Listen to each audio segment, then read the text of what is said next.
Captain Tom Miller adjusted his dress uniform one last time. He didn't like it. The stiff collar rubbed against his neck. He was a soldier, not a diplomat. Yet here he was, about to meet aliens. 5 minutes, Captain, said the young officer next to him. Tom nodded. Through the ship's window, he could see the alien vessel. It didn't look like a normal spaceship. It had no hard lines or metal plates. Instead, it seemed alive, with a smooth pearl-like surface that pulsed with soft blue light. "Remember your training," General Adams told him. "Maintain eye contact. No sudden movements. Speak only when spoken to." Tom knew the rules. He had been picked for this mission because of his calm nature and battle record. Earth needed a hero to meet these aliens, someone the public could trust. "Do you think they want peace?" asked the young officer. Tom shrugged. "The military doesn't send soldiers for peace talks unless they're ready for war." The shuttle docked with the alien ship with a soft hiss. As the doors opened, cool air touched Tom's face. It smelled like a forest after rain. 2 tall beings waited for them. They had human-like shapes, but their skin shimmered with a faint blue glow. Their eyes were large and completely black, with no white parts. They wore simple white clothes that seemed to float around their bodies. "We welcome Earth's representatives," one of them said in perfect English. "Please follow us to meet our queen." They walked through curved hallways that glowed with soft light. There were no straight lines anywhere. Even the floor seemed to adjust to their steps, like walking on soft moss. "Their technology is beyond anything we've seen," whispered General Adams. "Stay alert." Finally, they entered a large round room. The ceiling opened to the stars, protected by some invisible shield. In the center stood a raised platform with a simple white chair. A tall female figure entered from the other side. Unlike the others, her skin had a golden glow. She wore a flowing dress that seemed made of light itself. The other aliens bowed deeply. "Queen Lyra of the Astral Empire," announced one of their guides. The humans bowed as they had been instructed. When Tom raised his head, he found the queen looking directly at him. Her eyes were not black like the others, but a deep purple that seemed to see through him. General Adams stepped forward. "Your Majesty, we bring greetings from Earth. We hope this meeting marks the beginning of..." The queen held up her hand, stopping his speech. She stepped down from her platform and walked straight toward them. The aliens around her looked surprised.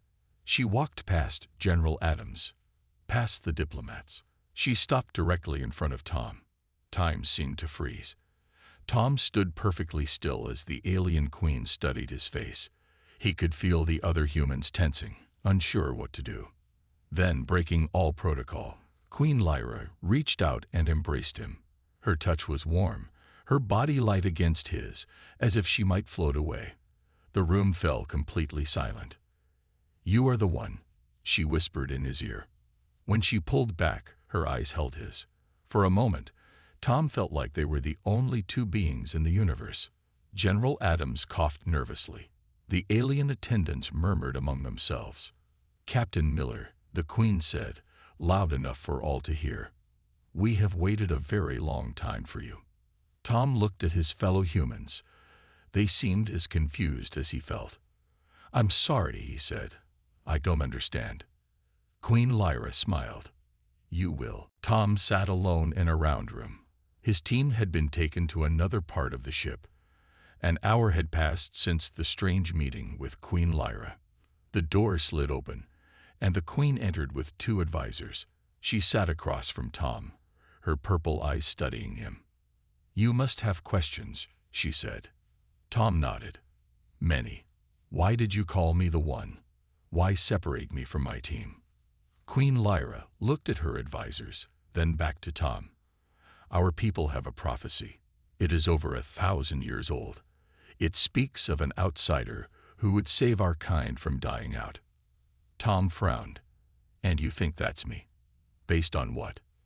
"Your genetic code," said one advisor. He was older than the others, with pale blue skin. The prophecy described specific patterns that would exist in the one who could help us. Patterns we found in your DNA. How did you get my DNA? Tom asked, suddenly alert. Queen Lyra smiled. We have been watching Earth for centuries. When your people began space travel, we collected samples. Blood, hair, skin cells. We tested millions of humans. And I matched your prophecy. Tom still couldn't believe it.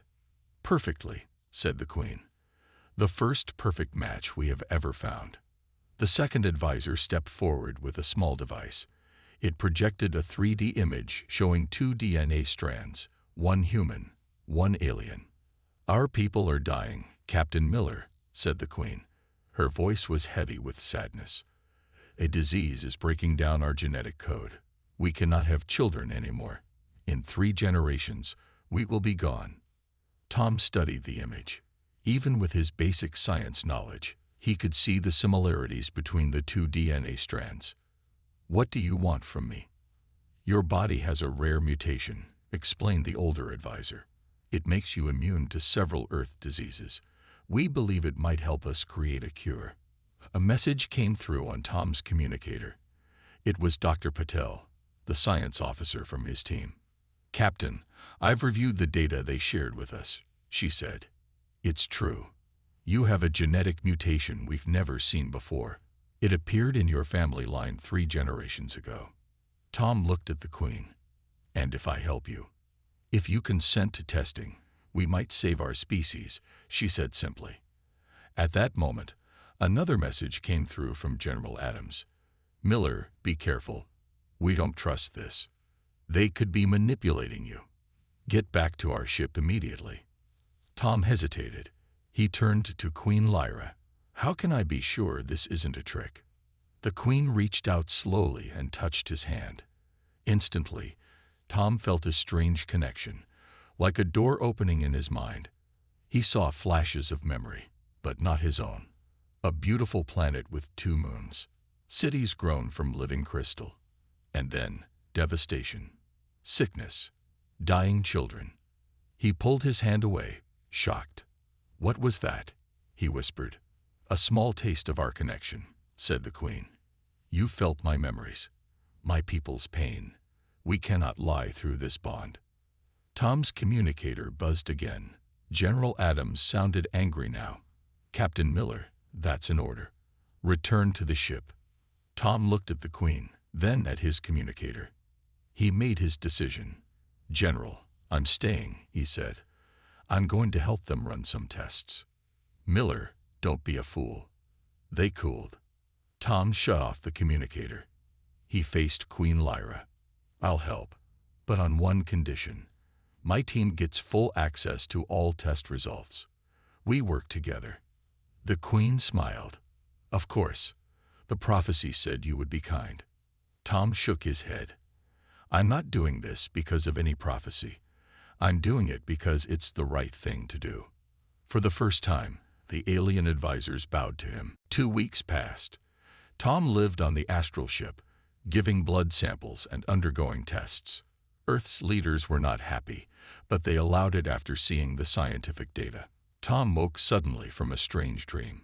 In it, he had been walking through crystal gardens under twin moons. But those weren't his memories. They belonged to Queen Lyra. You felt it too.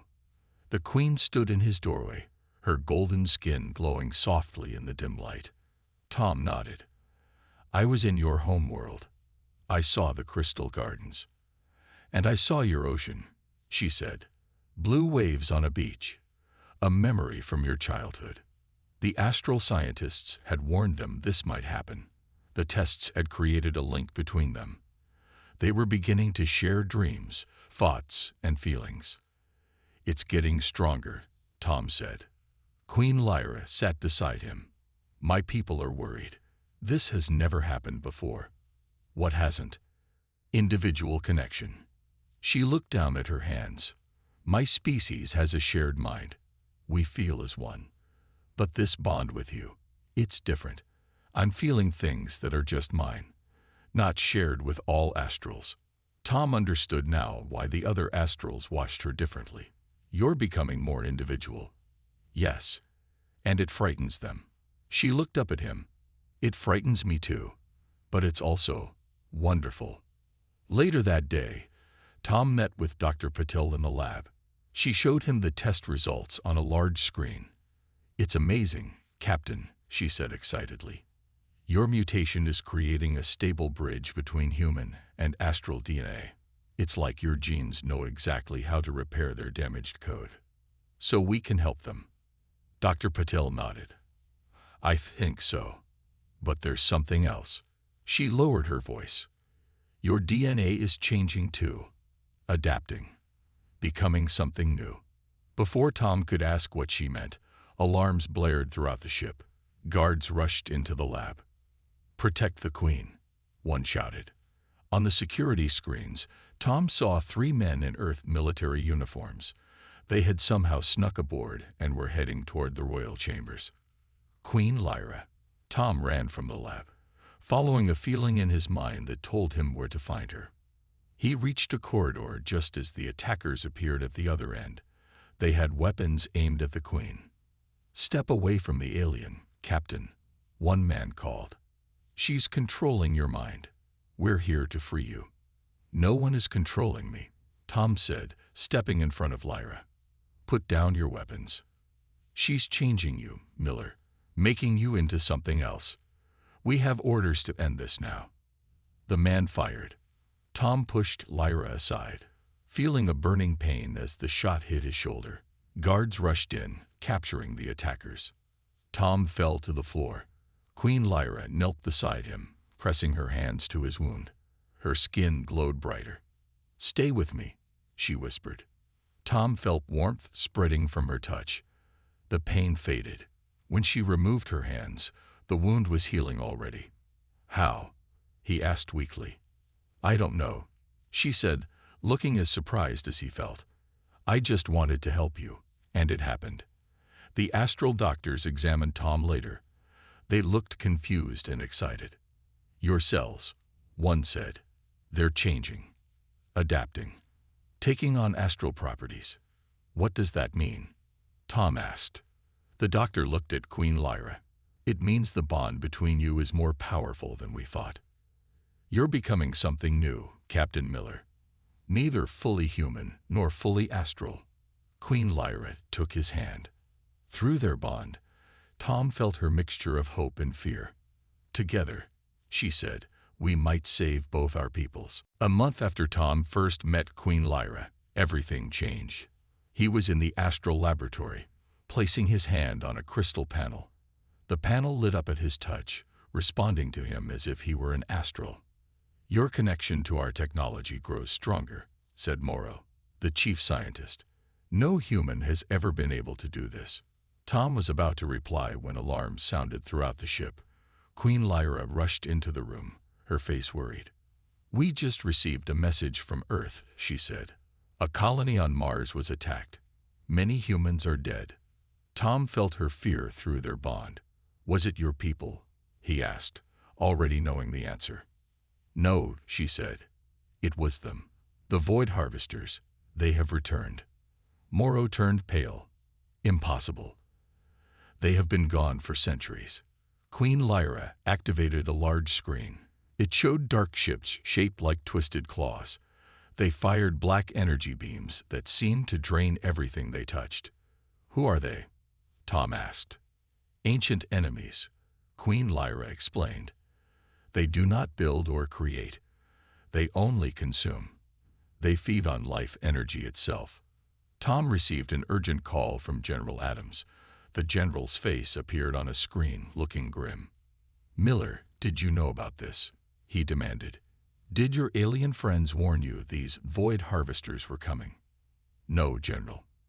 The Astrals are as surprised as we are." Adams didn't look convinced. "Convenient timing, don't you think? We meet these Astrals, then suddenly another alien race attacks us. Some people think we're being pulled into their war." Before Tom could answer, Morrow approached with a datapad. "Captain Miller, we found something important. The illness affecting our people, it's not natural. It's a weapon created by the Void Harvesters long ago." Tom turned back to the general. "We need to work together. The Astrals have fought these enemies before. And lost, apparently, Adams said coldly. We'll handle our own defense. After the call ended, Tom followed Queen Lyra to the ship's control center. She placed her hands on a large crystal sphere. Star maps appeared around them. The Void Harvesters are awakening all across this sector of space, she said, after centuries of sleep. Why now? Tom asked. Queen Lyra turned to him. Because of you. They sense the potential cure in your DNA. They know if we heal our genetic damage, we could fight them again. Tom touched a control panel, and to his surprise, it responded to his commands instantly. He could now use astral technology as if he had been born to it. Your transformation advances quickly, Lyra noted. An astral officer rushed in. My queen. Our long-range sensors detect a massive fleet leaving Void Harvester space. They are moving toward both Earth and our home world. The officer displayed the enemy fleet on the star map. Hundreds of the claw-shaped ships were moving in two groups. They're attacking both our worlds at once, Tom said. Queen Lyra nodded grimly. They want to eliminate both our species before we can join forces against them. How long do we have? 3 days until they reach Earth. 4 until they reach our home world. Tom looked at the map, his mind racing. Through their bond, he felt Queen Lyra's fear, not for herself, but for her people. We need to warn Earth, he said. And we need a plan. What can we do against so many? Asked Morrow. Tom touched another panel. It responded even more strongly than before, glowing brightly under his fingers. I think I have an idea, he said, but it's dangerous. Queen Lyra looked at him. Tell me. Your technology responds to me now. What if we could use that somehow? Create a weapon or defense they won't expect. For the first time in days, hope flickered in Queen Lyra's eyes. The prophecy, she whispered. This is what it meant. It's too dangerous, Dr. Paddle said, looking at the medical data on her screen. No human has ever attempted anything like this. Tom sat on the edge of a glowing table in the astral medical chamber. Around him, both human and astral scientists argued about his plan. The procedure could kill you, Morrow added. Your body is changing, yes, but a full integration with astrobiology might be too much. We don't have time for a safer option, Tom said firmly. The Void Harvesters will reach Earth in 2 days. Queen Lyra entered the room. Everyone fell silent. Through their bond, Tom felt her mix of fear and determination. Have you decided? She asked him. Tom nodded. I'm doing it. The plan was risky.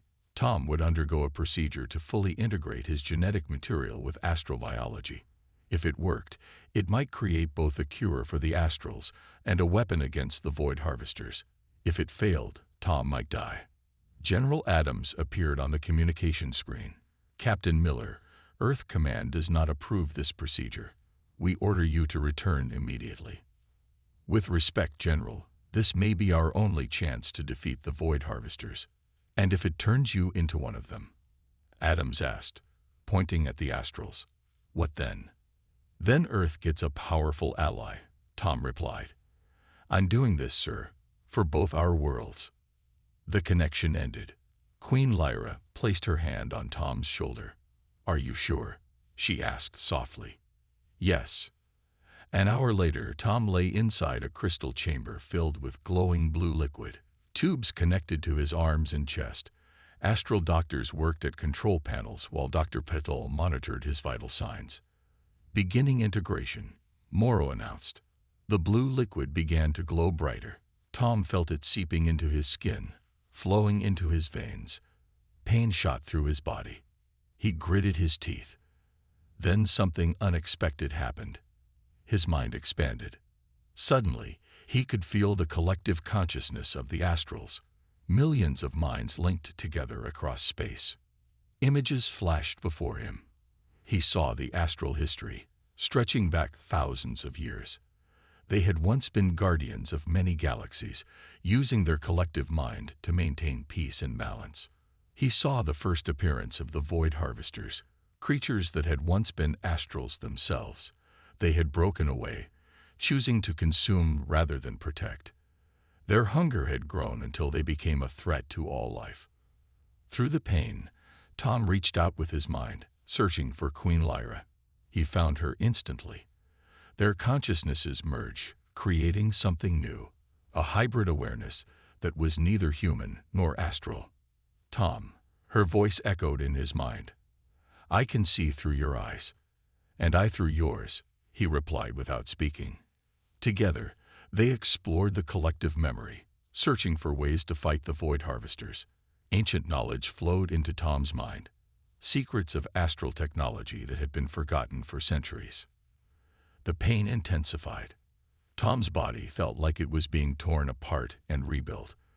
The monitors around him beeped frantically. His heart has stopped. Dr. Patel shouted. We need to end this now. No, Queen Lyra said calmly. Look. Tom's body had begun to glow with golden light, the same color as Queen Lyra's skin. The monitors stabilized, showing strange new patterns. He's changing, Morrow whispered. But he's alive. Inside the collective consciousness, Tom and Lyra continued their journey together. They found what they were searching for, a way to disrupt the Void Harvester's power. Finally, the procedure ended. The liquid drained from the chamber. Tom opened his eyes, which now shimmered with a faint purple light like Queen Lyra's. He sat up and placed his hand on a nearby control panel. It responded instantly, glowing brighter than ever before. I understand now, he said quietly. I know how to stop them. The day of the attack arrived. The Void Harvester fleet had split into two forces, one headed for Earth, the other for the astral homeworld. On the bridge of the astral flagship, Tom stood before a gathering of both human and astral leaders. His appearance had changed. His skin now had a faint golden glow, and his eyes shimmered with purple light. The plan is simple but dangerous, Tom explained. Queen Lyra will lead the defense of Earth. I will lead the defense of the astral homeworld. Why separate? Asked General Adams, who had finally agreed to work together after seeing the size of the enemy fleet. A symbol of trust, Queen Lyra answered. Each of us protecting the other's home. And because our bond works across any distance, Tom added. He turned to the astral engineers. Are the new defense systems ready? Morrow nodded. Yes, all astral ships have been modified according to your design. After his transformation, Tom had worked day and night, using his new understanding of astral technology to create a defense against the Void Harvesters. Only he and Queen Lyra could activate it. It's time, Tom said, looking at the star map showing the approaching enemy fleets. Queen Lyra approached him. Their hands touched and energy sparked between them. Through their bond, they shared a wordless goodbye that meant more than speech. Protect my people, she said. Protect mine, he replied. Hours later, Tom stood on the bridge of the astral flagship near their homeworld. The Void Harvester fleet appeared from hyperspace, hundreds of black, claw-shaped ships. They're scanning us, an astral officer reported. They seem confused by your presence, Captain Miller. Tom smiled grimly. Good. They can sense I'm neither human nor astral now. The enemy ships launched their attack. Black energy beams shot toward the astral defenses. The battle had begun. On the other side of the galaxy, Queen Lyra led Earth's ships against the second Void Harvester fleet. Through their bond, Tom could feel her actions, almost as if he were there too. Now, Tom ordered, activate the disruptor field. The astral ships released a golden energy wave that Tom had designed. It washed over the enemy vessels, causing them to falter. It's working, Morrow exclaimed. Their energy weapons are weakening. But the Void Harvesters adapted quickly. Their ships changed shape, becoming more resistant to the attack. They pressed forward, their dark energy beams cutting through the astral defenses. Tom closed his eyes, reaching across space with his mind to connect with Queen Lyra. They're adapting, he said through their bond. We need to try the second plan. It's too risky, she replied. We don't know if our minds can handle the strain. We have no choice. Tom sat in a special chamber at the heart of the flagship, similar to the one where he had transformed. Queen Lyra, light years away, entered an identical chamber on her ship. Preparing mental broadcast, Morrow announced, activating the chambers.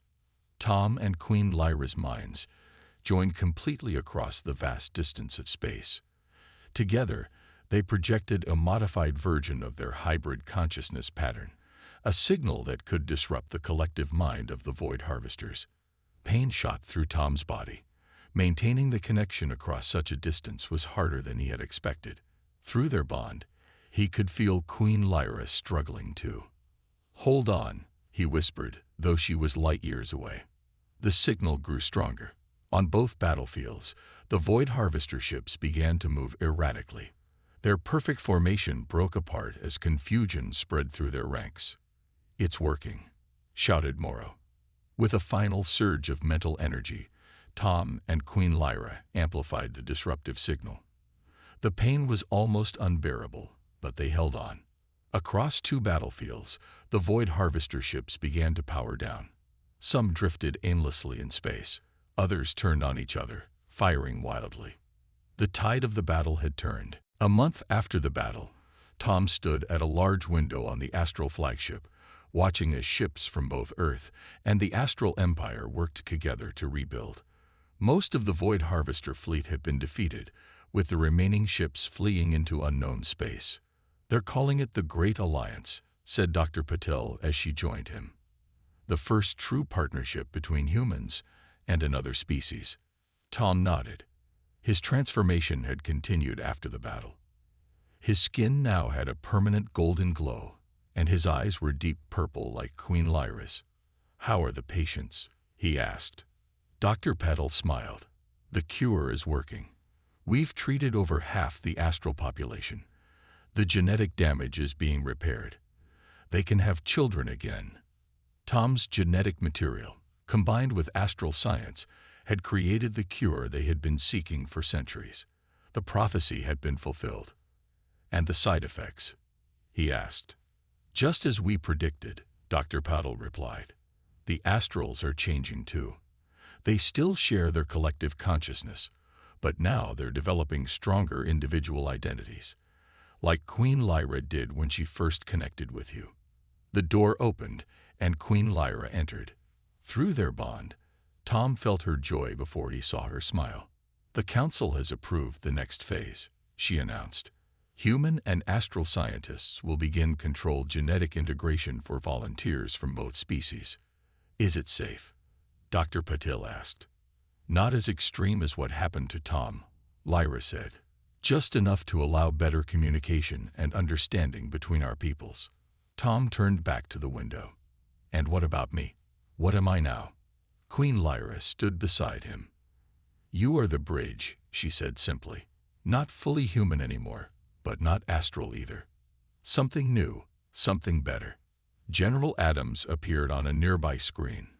His attitude had changed completely since the battle. "Captain Miller," he said with respect, "Earth's leaders have approved your request.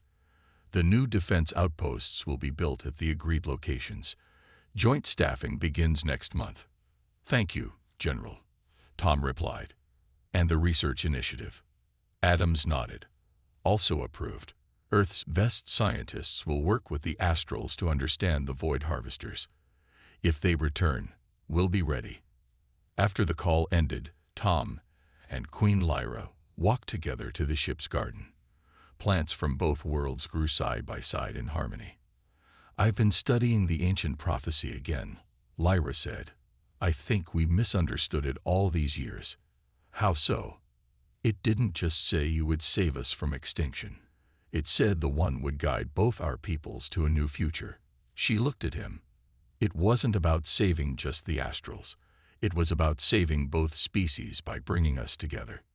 Tom smiled. "I never believed in prophecies. I still don't. I think we make our own destiny." "Perhaps," Lyra agreed. "Or perhaps destiny simply reveals itself in time." They reached the center of the garden, where a monument had been built to honor those lost in the battle. Made of crystal and steel, it represented the union of both civilizations. "What happens now?" Tom asked. "We build," Lyra said. "We learn. We grow. Together." Through their bond, Tom felt her hope for the future. It matched his own. He was no longer just Captain Tom Miller of Earth. He was something new, a symbol of what humanity could become. Queen Lyra turned to face him. Just as she had done when they first met, she embraced him. This time, her golden glow merged with his, creating a beautiful light that rippled through the garden. "You are the one," she whispered. Then she added, "And I am the one." And together, Tom finished her thought. "We are the ones who will build this new future." Around them, their joined energy continued to spread, a symbol of the transformation that was just beginning for both their worlds.